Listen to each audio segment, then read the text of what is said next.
Good morning, afternoon, everyone. My name is Chalise, as shared, and I'm the Director of PR and Social Media for NAMM and NAMM Foundation.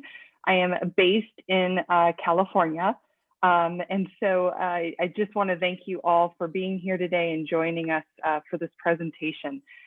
Today, we're talking about how to get an audience, but more importantly, really how to rally your community.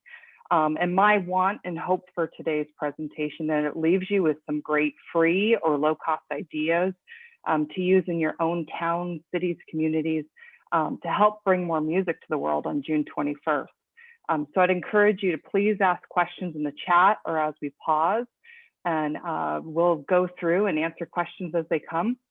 But with that, today we're just going to cover a few points. Haley, if you could go to the next slide, please.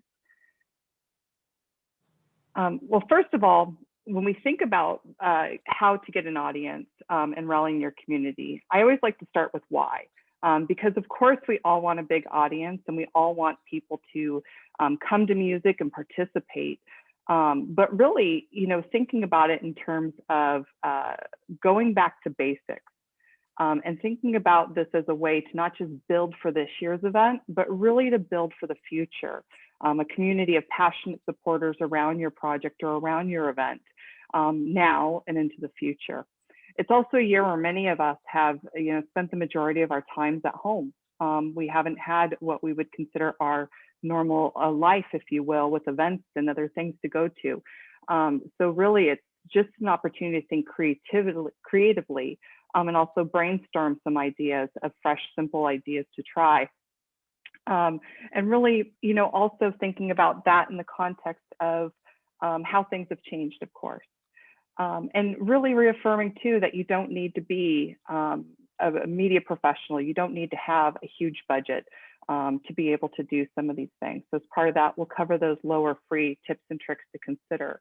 I believe we'll also be breaking out into either breakout groups at the end of this or also coming back together to speak as a group.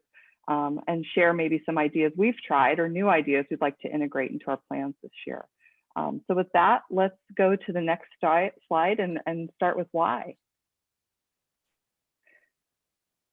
You are an influencer. Each person on this call is an influencer. From the time we are throwing our toys out of our crib to now, we are influencing those around us with our words and our actions. But most importantly, each of us has a network of people we know. Sometimes our reach may feel small or limited, but the average person knows 600 people. And no two persons, 600 people are the same people. So the reason that this is important is that 92% of people trust recommendations for friends and family over any other type of advertising. On top of that, most people today are dealing with information overload. You think about all the ways we consume media, about 6 to 8 hours a day, whether it's YouTube, television, radio, etc. The choice and the amount of information coming in is absolutely overwhelming. In fact, the average person consumes 34 gigabytes of data and information each day, which sounds to me just overwhelming. But then also, thinking about this and your role as an influencer for the growth of your event and new opportunities to reach new people with you at the center of that.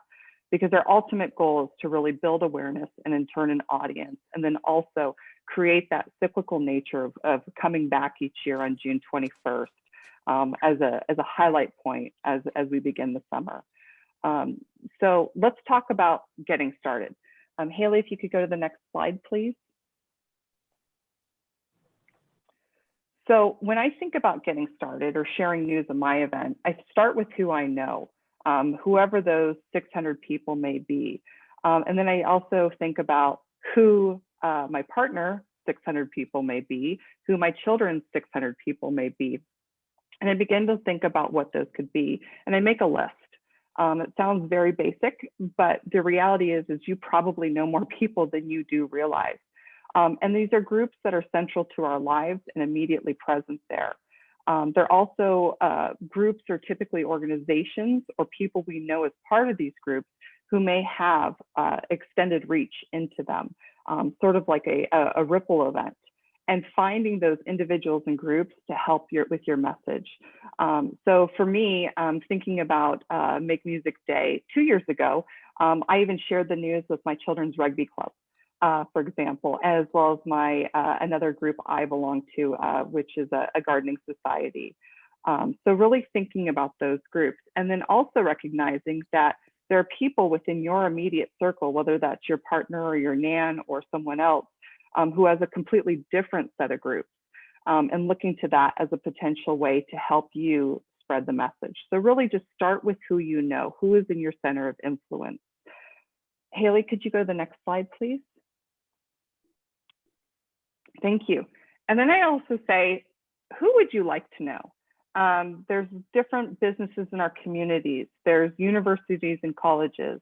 There's also, local other charitable organizations or other nonprofit organizations within our general sphere. And these may not be groups that you interact with on a daily basis or a weekly basis, but there are influencers also within your community that may be good. And I would say also with this, make a list.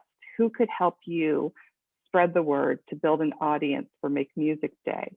And then also, who do you know that's close in your sphere, whether that's your partner or nan or whoever, again, that may participate in these groups too, or may know someone in these groups too, that could help you spread the message. Next slide, please. Now, we've all probably used some level of conventional techniques in our marketing, and these are probably nothing new to you. But the reason why I wanted to share them with you today is that often we think of opportunities, or we think of different things we can do to help spread the message. But I always kind of think about it in terms of basics, right? We want to go back to basics. And with that, it's the reason I included word of mouth marketing here. Word of mouth marketing is when you basically spread the news to everyone you meet or everyone you know. Going back to that 92% of people trust recommendations from someone they know, it's really important to be able to make sure those in your immediate sphere know of your event and know what's happening with this. Or if you're not comfortable with that, my mother used to say that if you wanted the world to know something, tell your nan. So using those close to you to help spread that message and help build that trust as a trust agent, as an influencer. I also included in here earned media.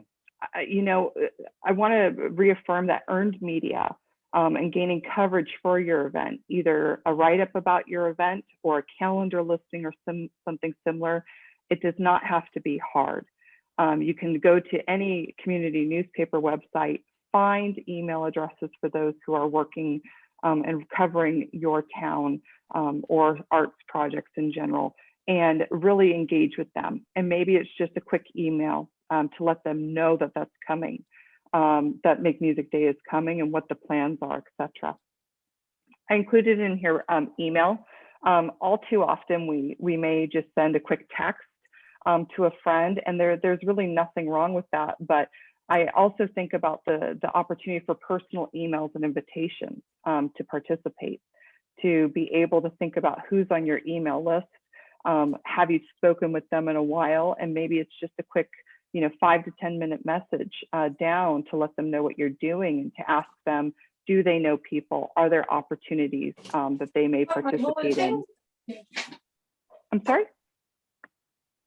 Okay, back to it. But personal emails and invitations are a wonderful way to reconnect also with those that you haven't maybe seen in a while, or also those that are always on the go, to really get them and get your information in front of them.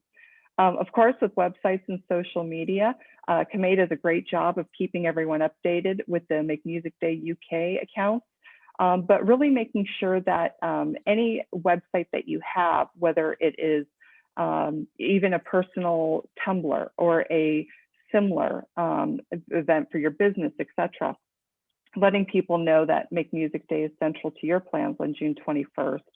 And then, of course, social media.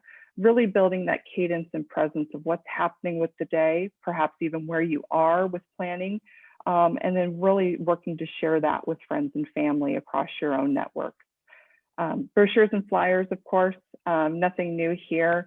I always like to carry, when I'm involved in an event, carry some brochures or flyers with me, or even just a small business card specific to the event, and help to, leave it with people I meet, leave it with people I see. In past years, if I was in a coffee shop or something similar and there was a community board, even just posting that there is a great way just to build awareness for what's happening. And then, of course, networking events. Even though many of our traditional networking events have gone to the wayside in the last year, there's still online events happening. There's still small groups happening in some cases, depending on where you are. It's certainly a great way to rally those people within the group and to share the information. Even if you just ask, can I share for 5 minutes something I'm involved in that may or may not be directly related to that group. Next slide, please, Haley. Okay. So thinking about conventional techniques, like I said, it's probably nothing you haven't done before, but I wanted just to share a few examples, which I thought were really great. The first on my left is the makemusicday.org tile generator, social media tile generator. This is an opportunity to go in, upload a photo, and you can see there's text line 1, text line 2, to where you'll be able to basically create your own custom social media graphic and then output depending on which platform you're using. This is a great even tool to share with your friends or those that that are already involved in your event. So perhaps there's volunteers which are involved and they can come in and create their own social graphic, perhaps even with their picture, and then in turn encourage others to do the same. I also included 2 social posts at the top. One of the things I really liked about both these posts is it showed people having fun. It showed people together, it showed people making music. And it's just really great to think about, not only the post you're sharing, but what they're conveying from the image perspective. And along with that too, who are you tagging? Perhaps there's a passionate group of volunteers who could help amplify and ripple that message. And then down below, there's 2 different publications, and I'm sorry they're so small, but one is from a local community newspaper's website, their online version, and the other one is from a regional PBS, which is in the States, very similar to BBC Regional. And both of these talk about upcoming events.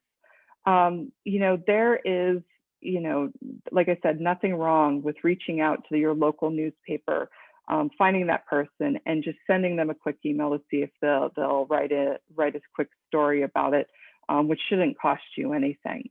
But I will say, don't discount the benefit of, working and seeing where those opportunities are, and then sharing, news stories just like this across your social or through email or word of mouth even as it comes up. Next slide, please. Great. Well, as I mentioned, many of the techniques in here in this presentation are things that you've probably already done or plan to do essentially. But one of the things I absolutely love is what I call unconventional techniques. These are the things you see, you hear about as you're walking down city streets in some cases, or maybe even think that there's, you've heard about other people being involved with them.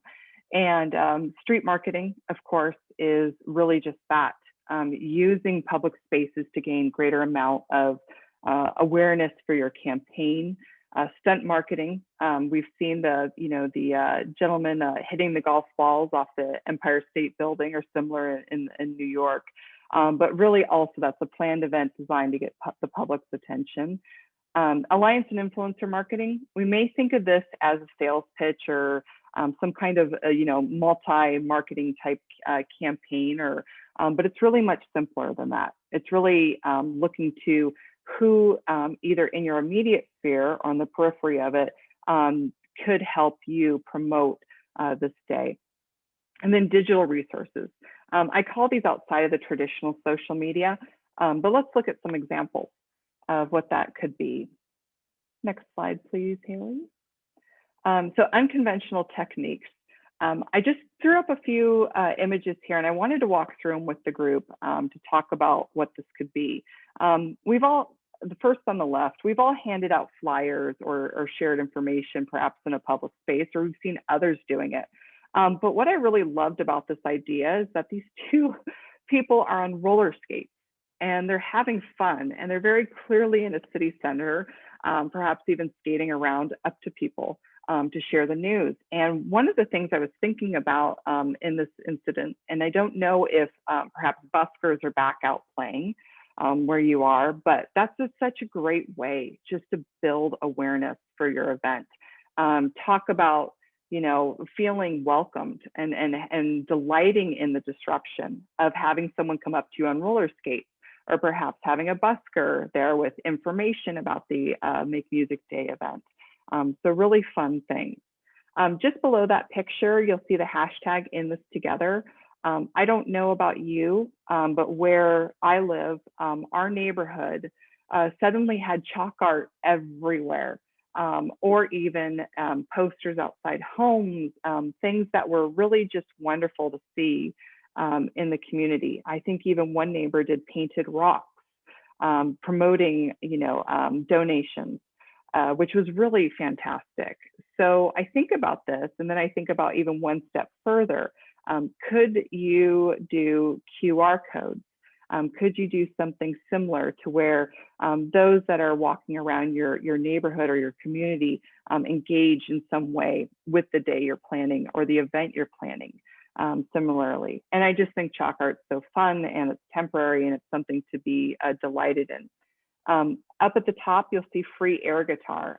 This is really, I would call it half street marketing, half stunt marketing, because who doesn't want to play an air guitar? And truth be told, I can play an air guitar much better than I can my real guitar. But this is just one of those things, walking down the street where you pause, it gives you a reason to stop, and it's delightfully disruptive. Again, the red balloon next to that at the drain. If you've seen the movie It, you know the significance of this. But I thought, what an amazing low-cost way to build awareness for Make Music Day, or build awareness for it. Basically purchased a red balloon and had some chalk there. And it gave people reason to pause and see that. It just even seeing that conjures up that image of the movie, right? So what could you do for Make Music Day in your community? But certainly something that could be as disruptive. And then the boards are very similar to what we have here in the States. But what I loved about this picture is the juxtaposition of the gentleman there with the 15 pounds for parking sign, and you know, a ton of people on public transport and driving in their cars, perhaps looking for parking. So something even just as simple as that builds visibility for what he is trying to sell, of course.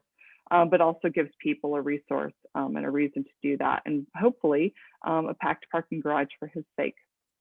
Down below, I included two graphics. You'll see the popular social logos there, and really thinking about not just social as a tool for yourself or for your organization, but finding those, whether it's businesses in your community or notable members of your community, and again, your volunteer team or anyone in your group who's working towards your event, to deputize them, of course, to promote and share Make Music Day.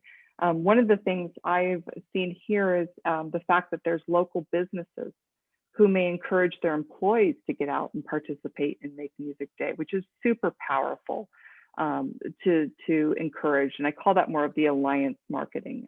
Perhaps there's even other events or other groups who are putting on events over the summer, or have a strong member base. You could even do a share with them to where you promote their event, they promote your event, and really build that all the way through.